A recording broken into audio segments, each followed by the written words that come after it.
Zdaj, ta koalicija, ki jo po neuspehu Jankovića in po padcu Janševe vlade vodi Alenka Bratušek, je bila pred volitvami zamišljena za takole, da bo zrušila 50 plus in pa zmago Janeza Janše. Obe stranki, ki sta nastali pred volitvami in sta pravzaprav temeljni del sedanje koalicije, tako Pozitivna Slovenija kot Državljanska lista, sta imeli ta primaren namen.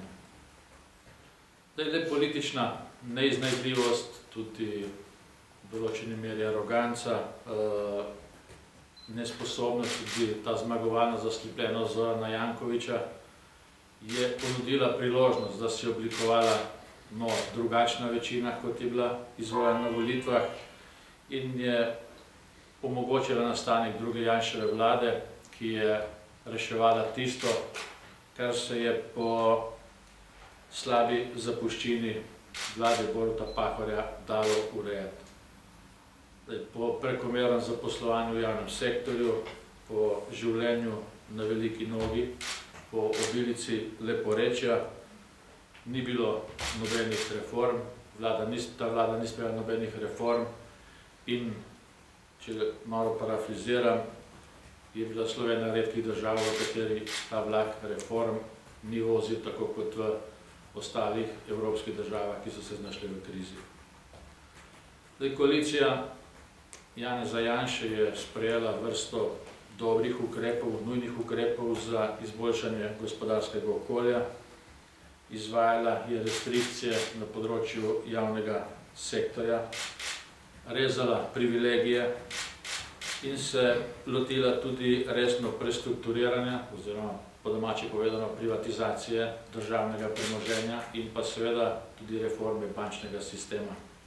Ter sprejemala tudi vrsto ukrepov za odpravo administrativnih ovir in pa tudi spremembe ustavne ureditve na dveh pomembnih področjih. To je na področju referendumov, s čemer se je omejilo sprejemanje oziroma referendumsko odločanje o davčnih zakonih in pa seveda tudi določbe glede stabilnosti javnih financ. Zdaj, ko so padle vse ovire, kar zadeva Slovenski državni holding in pa slabo banko, ko je Ustavno sodišče odpravilo še zadnji poskus blokade, so maske v tej državi padle. Na sceno je ponovno stopila Komisija za preprečevanje korupcije in svojim poročilom, ki ga je predhodno skomunicirala tako z Virantom kot s sedanjim predsednikom države, gospodom Pahorjem, so pač nastale razmere, zaradi katerih je Janševa vlada pač padla. Če gledamo, vsebinsko je padla ta vlada že 7. januarja lansko leto, formalno se je ta proces zaključil nekoliko kasneje. Zdaj, Virant je v tem delu odigral ključno vlogo, se pravi, odigral je tisto vlogo, ki mu je bila namenjena že v predvolilni kampanji. Naj samo spomnim, da je tudi s svojim delom kot predsednik Državnega zbora pravzaprav stalno intrigiral, lobiral za določene skupine, velikokrat je v to odločanje proti vladi Janeza Janše zapeljal tudi svojo poslansko skupino in s tem poročilom in odzivom na to poročilo Komisije za preprečevanje korupcije v bistvu odigral tisto vlogo, ki mu je bila že takrat dejansko namenjena in za katero je ustanovil stranko.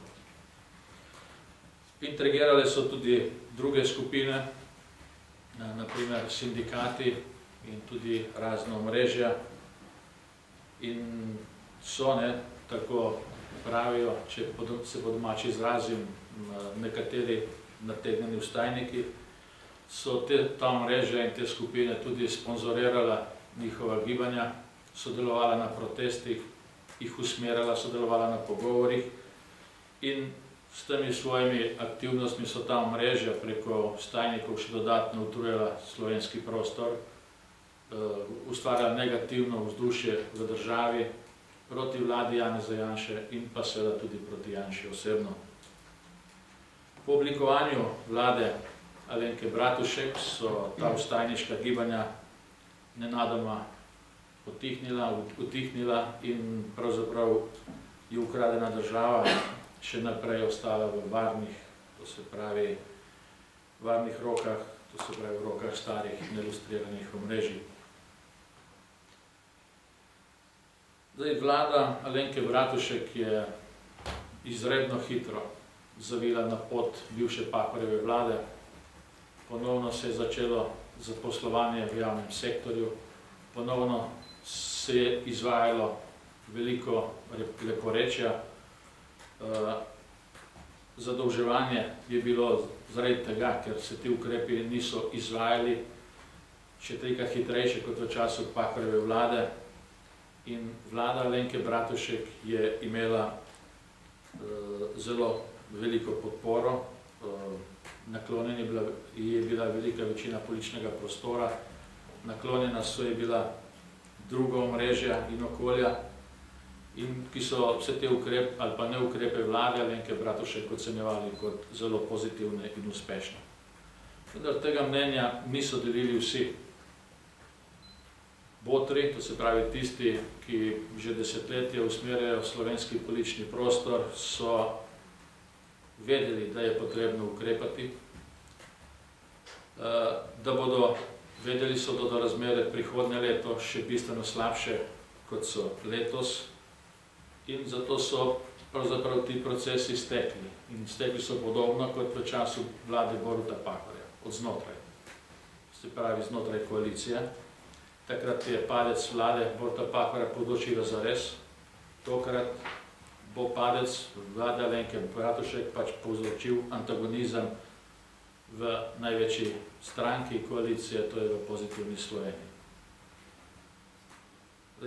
Ti botri so izrabili naivno Alenko Bratušek, ki je bila zaverovana v uspehe, v veliko podporo svoje poslanske skupine, vse tako je kazalo navzven, na podporo medijev in tudi teh omrežij, in pa seveda izrabili so tudi Jankovića, ki je bil razočaran nad ponižanjem, ki ga je, ko se je po diktatu moral umakniti z mesta predsednika stranke.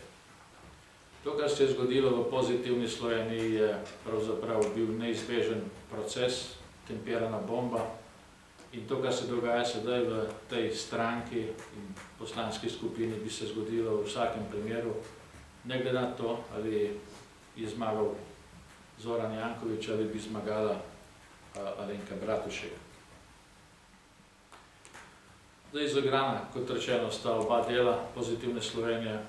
Virant, ki je vedno imel zelo veliko zapovedati, je poniknil stranki Desus, in pa SD pa sta v bistvu nemo opazovalca tega političnega dogajanja. Zdaj, cincanje, ki si ga privošči predsednica vlade Alenka Bratušek, ne vodi nikamor, ampak samo poglablja težave, poglablja negotovost. V poslanski skupini predlagamo, da se vlada Alenke Bratušek in Alenka Bratušek sama ali resno loti dela in začne pripravljati ukrepe, ali pa naj predsednica vlade odstopi. Vlado imamo zato, da dela, da predlaga potrebne ukrepe, ne pa, da si s tem tavanjem, ki si ga sedaj privošči predsednica vlade in pa tudi politična večina v tej državi, da na nek način rešuje politično usodo užaloščene predsednice vlade. Če predsednica vlade do ponedeljka ne bo odstopila, bomo vložili ustavno obtožbo, kajti vlada že pol leta zamuja z izvedbenega zakona, z sprejemom izvedbenega zakona o sprejemu fiskalnega pravila. In obetov, da bi ta vlada ta zakon sprejela, je pa nujno potreben, pravzaprav ni. Pozorni opazovalci so že davno zaznali znake bližajočih se sprememb v tej koaliciji. Tisti, ki nekoliko dlje spremljate dogajanje na političnem prostoru, ste pač zaznali vsa ta aktiviranja posamičnih političnih projektov, opazili ste aktiviranje posameznih osebnosti, opazili ste najbrž tudi medijsko promocijo in ugotavljanje teže posameznikov v političnem prostoru. Nakazujejo se neke povezave z novimi strankami, z obstoječimi strankami in pa seveda, da se bo nekaj dogodilo, je naznanjal tudi tretji vrh v zadevi Patria. In očitno so zdaj te politične presoje tistih, ki imajo še vedno velik vpliv na politični prostor, bile dobro temperane in tudi dobro režirane. Potrditev obsodilne sodbe v aferi Patria je po mnenju poslancev poslanske skupine Slovenske demokratske stranke jasen signal, da so za potrebo za dosego političnih ciljev dovoljena vsa sredstva in da se uporabijo za dosego teh ciljev tudi vsa obvladujoča orodja, tudi vse obvladujoče institucije. In da se lahko, to je dokaz, da se lahko v primerih, ko se to uporabi, lahko izreče tudi sodba brez dokazov. V poslanski skupini smo zaskrbljeni, da se lahko še vedno na tak način eliminira političnega nasprotnika, da se na tak način eliminira politično konkurenco, da se lahko na tak način ustrahuje državljane in izsiljuje poslušnost. In pač pristop pri tej sodbi Patria je popolnoma enak, kot je bil pristop v mnogih primerih pred letom 1990. Ta sodba je dokaz, da se lahko nekoga obsodi na visoke zaporne in denarne kazni samo na osnovi namigov, indicev in tako naprej. V poslanski skupini stojimo za svojim predsednikom v borbi zoper strah bujajoče razmere v državi, ki jih s svojimi odločitvami ustvarjajo celo institucije, katerih temelj delovanja bi morala biti pravo in pravičnost. V primeru te obsodbe je temelj delovanja krivica in krivičnost. In v poslanski skupini smo prepričani, da bo ta sodba slej ko prej padla, kajti teh krivic je bilo, vsaj v primeru Janeza Janše, že za eno zelo debelo knjigo, ki je tudi dostopna. Sedaj smo v situaciji, ko del političnega prostora hiti s predčasnimi volitvami. Nekateri računajo celo s temi najzgodnejšimi možnostmi predčasnih volitev, in to že v začetku julija. Cilj tega je tudi to, med drugim tudi to, da se na minimum omeji možnosti, da bi Janša v tem času uspel z izrednimi pravnimi sredstvi in da bi se lahko potem tudi kljub vsemu, če bi se ta pravna sredstva, če bi ta pravna sredstva to omogočila, podal na parlamentarne volitve. Tudi to, kar se sedaj dogaja na političnem parketu v Sloveniji, ni v dobro Slovenije. To, kar se je razdružilo, niti to, kar nastaja, in gre v osnovi za ponavljanje pristopov iz leta 2008 in leta 2011. Tudi cilj je enak.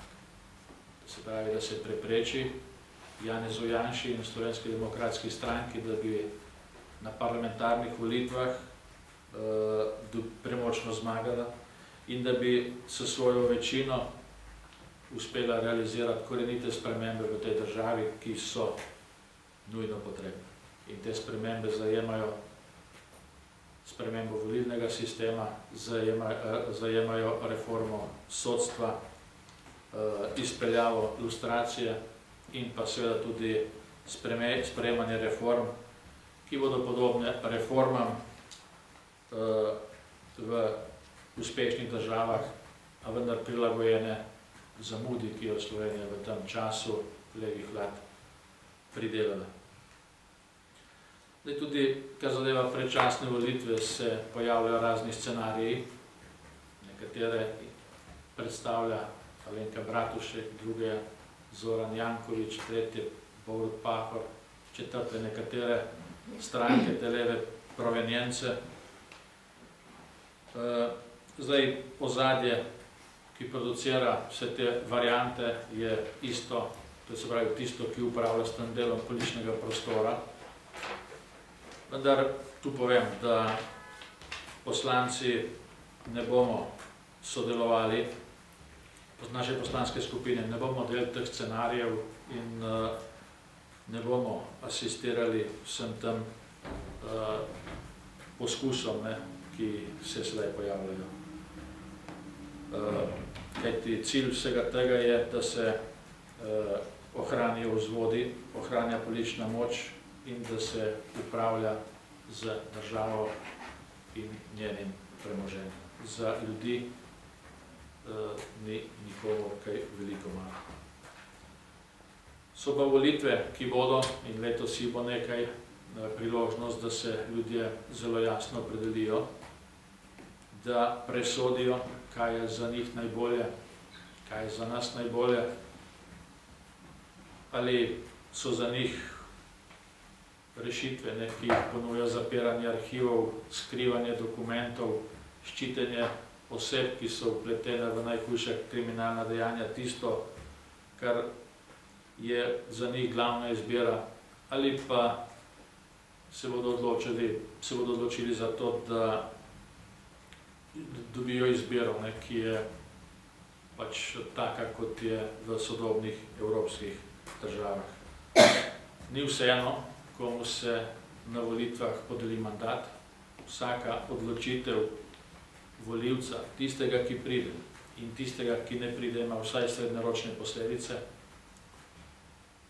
pomeni podelitev zaupanja za več let naprej in ni vseeno, komu se tako zaupanje podeli. Ali se podeli tistim, ki peljejo politiko v starih vzorcev, obvladovanj, eliminiranj in podobnih modelov, ali pa se bodo odločili za neko demokratično pot, uspešno, tako kot je v drugih državah. Vsak glas je pomemben in Slovenska demokratska stranka ima program, ima rešitve in pa seveda tudi ekipo, ki bo sposobna realizirati tisto, kar smo zapisali v program, in to bomo, tako kot smo v obeh mandatih, ko smo imeli vlado, tudi nadaljevali in realizirali.